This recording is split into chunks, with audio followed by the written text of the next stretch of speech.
ఒక్కసారి కొమ్మూరి గోల్డ్ కి కాల్ చేయండి. తాకట్లో ఉన్న మీ బంగారాన్ని విడిపించి మార్కెట్ ప్రైస్ కి వాళ్ళు కొనుక్కుని మిగతా డబ్బులు మీకు ఇచ్చేస్తారు. రైట్, బ్రేకింగ్ న్యూస్ చూస్తున్నాం. మన టీవీ స్క్రీన్ పై వైఎస్ఆర్ కాంగ్రెస్ పార్టీ సీనియర్ నేత ఎమ్మెల్సీ అనంతబాబును పోలీసులు మరోసారి అరెస్ట్ చేశారు. రాజమండ్రిలోని తూర్పుగోదావరి జిల్లా కోర్టు వద్ద అనంతబాబుని అదుపులో తీసుకున్నారు పోలీసులు. అనంతరం కాకినాడ సర్పవరం పిఎస్ కి తరలించారు. ఈ ఘటనతో కోర్టు పరిసర ప్రాంతాల్లో ఉద్రిక్త పరిస్థితులు నెలకొన్నాయి. ఈరోజు రాజమండ్రి కోర్టుకు ఎమ్మెల్సీ అనంతబాబు తన భార్య లక్ష్మీ దుర్గతో కలిసి హాజరయ్యారు. విచారణ అనంతరం బయటకు వస్తుండగా ముందుగా సిద్ధంగా ఉన్న పోలీసులు ఆయన అరెస్ట్ చేశారు. ఈ అరెస్ట్ సందర్భంగా పోలీసులు భారీ బందోబస్తు ఏర్పాటు చేశారు. దళిత యువకుడు తన డ్రైవర్గా పనిచేసినటువంటి వీధి సుబ్రహ్మణ్యం హత్య కేసుతో సంబంధం ఉన్న మరో కేసులో అనంతబాబుని అరెస్ట్ చేసినట్టుగా పోలీసులు చెప్తున్నారు పరిస్థితి. సో ముఖ్యంగా ఈ కేసులో సాక్షులను బెదిరించిన ఆరోపణలపై కాకినాడ సర్పవరం పోలీసులు కేసు నమోదు చేసి చర్యలు చేపట్టారు. ఇప్పటికే వీధి సుబ్రహ్మణ్యం హత్య కేసు రాష్ట్ర వ్యాప్తంగా సంచలనం క్రియేట్ చేస్తుంది. 2022 నుంచి ఆ కేసులో అనంతబాబు గతంలోనూ అరెస్ట్ అయ్యారు. తాజాగా అదే కేసు సంబంధించిన సాక్షులను ప్రలోభపెట్టి వాళ్ళని భయపెట్టడం, బెదిరించడం వంటి ఆరోపణలతో రెండోసారి అరెస్టు కావడం రాజకీయంగా ప్రాధాన్యత సంతరించుకుంది. అనంతబాబు అరెస్ట్తో జిల్లాలో రాజకీయ వర్గాల్లో చర్చలు జోరందుకున్నాయి. ఈ కేసులో తదుపరి పరిణామాలు ఎలా ఉంటాయన్న దానిపై ఇప్పుడు ఆసక్తి నెలకొంది. వాస్తవానికి ఎమ్మెల్సీ అనంతబాబు బెయిల్ రద్దు పిటిషన్పై ఇవాళ రాజమండ్రి జిల్లా ప్రధాన న్యాయమూర్తి కోర్టులో విచారణ జరిగింది. సాక్షులను బెదిరించి బెయిల్ షరతులు ఉల్లంఘించారని పోలీసులు 2 రోజుల క్రితం ఒక పిటిషన్ దాఖలు చేశారు. సో అప్పటికే పిటిషన్ దాఖలు చేయడానికి ముందు ఏదైతే ఒక బాధితులు ఈ యొక్క సుబ్రహ్మణ్యం ఈ కేసులో ఉన్నటువంటి విట్నెస్ ఎవరైతే ఉన్నారో వాళ్ళని బెదిరించాడు, భయపెట్టాడు, బ్లాక్మెయిల్ చేశాడు ఈ యొక్క ఎమ్మెల్సీ అనంతబాబు. ఎట్టి పరిస్థితిలో ఆ కేసుని వాపస్ తీసుకోవాలి.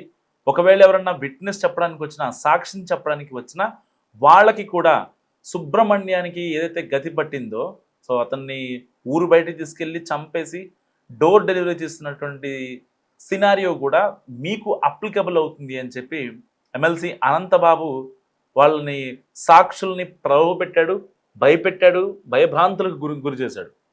దీంతో వాళ్ళు పోలీసులను ఆశ్రయించారు. సో వెంటనే ఇప్పటికే ఆల్రెడీ బెయిల్ మీద ఉన్న ఎమ్మెల్సీ అనంతబాబు, అతని భార్య దుర్గా సో ఇలా చేయడం ఏంటని చెప్పి ఒకసారిగా పోలీసులు షాక్ అయ్యారు. గత కొద్ది రోజులుగా కొన్ని ఎలిగేషన్స్ వస్తున్నాయి, బట్ పోలీసులు పట్టించుకోలేదు.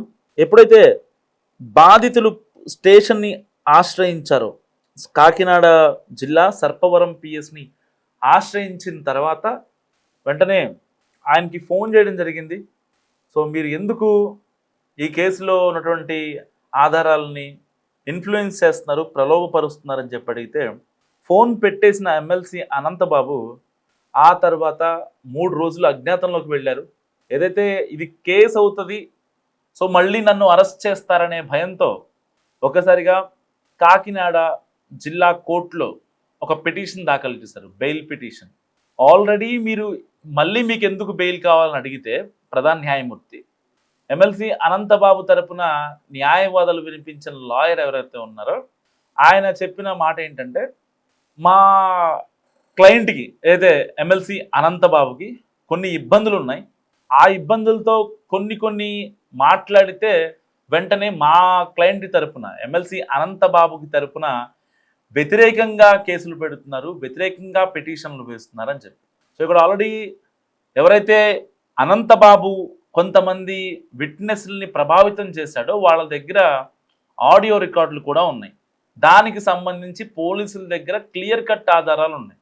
సో ఆ ఆధారాలని కాకినాడ జిల్లా జడ్జికి ఎప్పుడైతే అందించిన తర్వాత ఈ యొక్క ఎమ్మెల్సీ అనంతబాబు బెయిల్ పిటిషన్ని రద్దు చేసింది కోర్టు.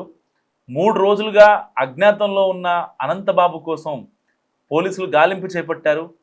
మరోవైపు అనంతబాబుని గత 2 రోజులుగా తక్షణమే అరెస్ట్ చేయాలంటూ ఉమ్మడి తూర్పుగోదావరి జిల్లా వ్యాప్తంగా దళిత సంఘాలు, టీడీపీ ఎస్సీసీఎల్ నాయకులు, ఎంఆర్పిఎస్ నేతలు ఇటు పెద్ద ఎత్తున ఆందోళన చేపట్టిన నేపథ్యం. సో ఎట్టకేలకు అజ్ఞాతం వీడిన ఎమ్మెల్సీ అనంతబాబు కోర్టు ప్రాంగణంలోనే అరెస్టు కావడం ఇప్పుడు సంచలనం రేపుతుంది.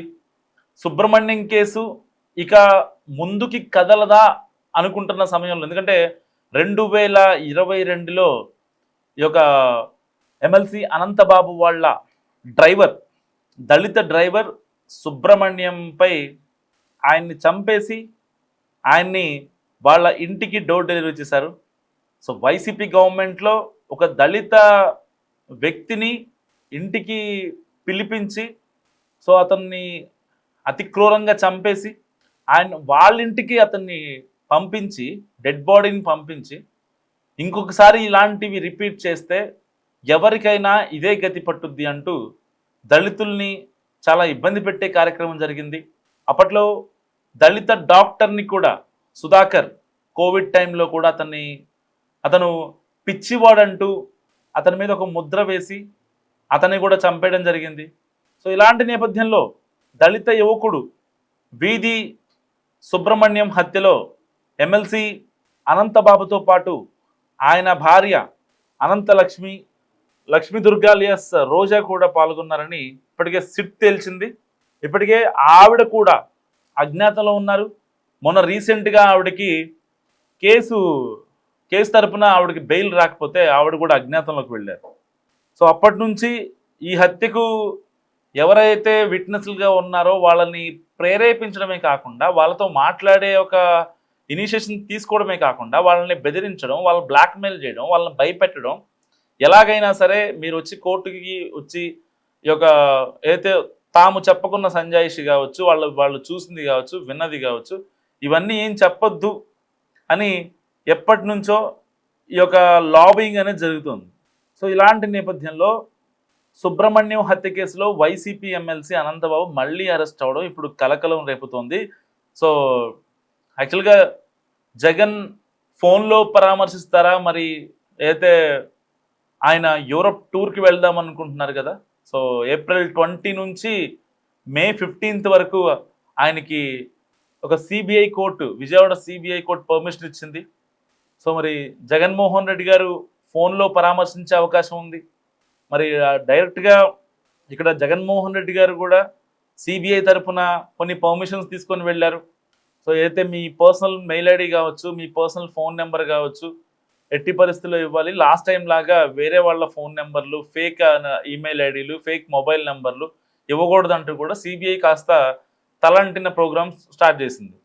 మరి ఇలాంటి నేపథ్యంలో పార్టీ తరఫున అయితే కేసులు ఎదుర్కొంటున్నటువంటి ఎమ్మెల్సీ అనంతబాబుని ఆయన పరామర్శిస్తారా ఫోన్ త్రూగానా, లేకపోతే ఆయనే వెళ్తారా? ఎందుకంటే వైసీపీ అధికారం కోల్పోయిన తర్వాత చాలామంది నాయకులు అరెస్ట్ అయిన సందర్భాల్లో అక్రమ అరెస్టులు అంటూ జగన్మోహన్ రెడ్డి గారు అక్కడికి వచ్చి ప్రశ్నలు పెట్టడం, పెద్ద ఎత్తున మాట్లాడటం జరిగింది. సో గతంలో కొంతమంది మాజీ మంత్రులు, మాజీ ఎమ్మెల్యేలు అరెస్ట్ అయినా జగన్మోహన్ రెడ్డి గారు అక్కడికి వెళ్ళి వెంటనే మాట్లాడటం, అక్కడ కూటమి సర్కార్ చేస్తున్న తప్పుల్ని కాసంత ఎండగట్టడం, ఇలాంటివి చూస్తూ వచ్చాం. మరి ఎమ్మెల్సీ అనంతబాబుని అసలు పార్టీలో ఉంచాలా వద్దా అనే డిస్కషన్ వైసీపీలో జరగాల, లేదంటే ఎమ్మెల్సీ అనంతబాబుని వైసీపీ అధినేత జగన్ పరామర్శించి మరి అంటే ఇటు పబ్లిక్కి, లేకపోతే దళితులకి, ఇటు ఎవరైతే రాజకీయాలని, ఏపీ రాజకీయాలని క్లోజ్గా ఫాలో అవుతున్నటువంటి అనలిస్టులు ఉంటారో, లేకపోతే కామన్ మ్యాన్స్ ఎవరైతే ఉంటారో వాళ్ళకి జగన్మోహన్ రెడ్డి గారు ఎలాంటి మెసేజ్ ఇస్తారనేది ఇప్పుడు చాలా ఆసక్తికరంగా మారింది.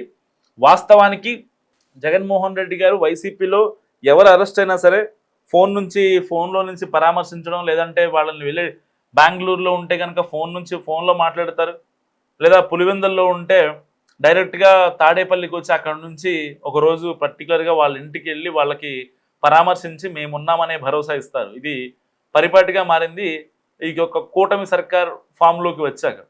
సో మరి అలాంటి ఒక కార్యక్రమం చేసే అవకాశం ఉందా లేదా? మరి అంటే జనాలు ఏమనుకుంటారు? ఒక దళిత వ్యక్తిని, అతను కార్ డ్రైవర్ కావచ్చు, వాళ్ళ ఇంట్లో పనిచేసే వాళ్ళు ఏదైనా కావచ్చు, ఎవరైనా, సో అతన్ని చంపేసి మరి ఇంటికి డోర్ డెలివరీ చేసి ఆ తర్వాత కూడా అలాంటి వ్యక్తి మళ్ళీ అరెస్ట్ అయ్యాడు ఆ కేసులో అంటే వాళ్ళ సందర్భంలో జగన్మోహన్ రెడ్డి గారు ఎమ్మెల్సీ అనంతబాబు కేసులో చాలా తక్కువ సార్లు రియాక్ట్ అయ్యారు. మరి ఇప్పుడు ఎమ్మెల్సీ కేసులో ఎవరి వైపు ఉంటారు? న్యాయం వైపు ఉంటారా, అన్యాయం వైపు ఉంటారా? ఇప్పటికే ఇటు టెక్నికల్ ఎవిడెన్సెస్ కానీ, సీన్ ఆఫ్ అఫెన్స్ జరిగినటువంటి ప్రూఫ్స్ కానీ, ఇవన్నీ కూడా చాలా జాగ్రత్తగా ఇటు సిఐడి ఆఫీసర్స్ కావచ్చు, ఇటు పోలీసులు కావచ్చు, ఏదైతే సర్పవరం పోలీసులు అండ్ కాకినాడ జిల్లా పోలీసులు, ఈ యంత్రాంగం మొత్తం ఈ కేసులో చాలా స్ట్రిక్ట్గా ఉంది మొదటి నుంచి కూడా. సో 2022లో కేసును లైట్ తీసుకున్నప్పటికీ ఆ తర్వాత కూటమి సర్కార్ వచ్చాక కొన్ని ఆధారాలు, పోయినటువంటి ఆధారాలు మళ్ళీ రీఇన్వెస్టిగేషన్ జరిగింది. విచారణ అనేది చాలా ట్రాన్స్పరెంట్గా, పారదర్శకంగా జరిగింది. మరి ఈ కేసులో నిజంగా ఎమ్మెల్సీ అనంతబాబుకు శిక్ష పడే అవకాశం ఉందా? జగన్మోహన్ రెడ్డి గారు ఇంకా ఎమ్మెల్సీ అనంతబాబుని వైసీపీలో కంటిన్యూ చేయడం ఎంతవరకు కరెక్ట్? అతని పదవి హూస్ట్ అవ్వాలా లేదా? మీరేమనుకుంటున్నారో మస్తుగా కామెంట్ చేయండి.